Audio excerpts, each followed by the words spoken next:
আসসালামু আলাইকুম and greetings. কেমন আছেন সবাই? আমি Mohammad Sheikh Sadi, founder and CEO visa coach BD এবং সাদি ট্রেনিং একাডেমি। আমরা অনেকেই আসলে ওয়ার্ক পারমিট ভিসায় মিডল ইস্টের বিভিন্ন দেশে যাই, বিশেষ করে সৌদি আরব যাই, দুবাই যাই, কাতার যাই, কুয়েত যাই, ওমান যাই।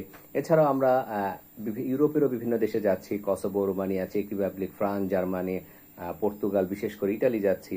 অথবা আমরা অনেকে আবার আপনার কিরগিজস্তানও যাচ্ছি। তো সেই ক্ষেত্রে আসলে কি কি কাগজপত্রের প্রয়োজন হয়?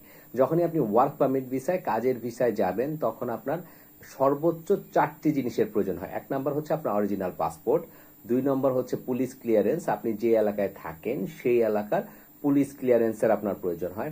3 নম্বর হচ্ছে 3 নম্বর যেটা হচ্ছে আপনার মেডিকেলি আপনি ফিট কিনা, মেডিকেল রিপোর্টের প্রয়োজন হয়, মেডিকেল ফিট রিপোর্ট, যে আপনি মেডিকেলি ফিটে আছেন, শারীরিকভাবে ফিট আছেন, মেডিকেলি ফিট রিপোর্ট। এবং 4 নাম্বার হচ্ছে আপনার হয়তো ল্যাব প্রিন্ট ছবির প্রয়োজন হয়।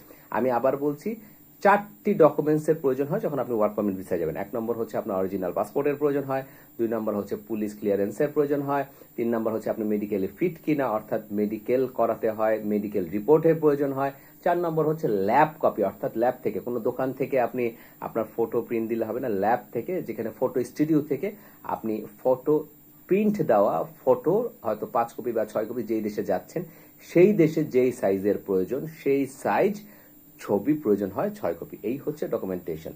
থাকুন ভিসা কোচ বিডির সাথে। মনে রাখবেন, visa coach BD means fastest visa processing service.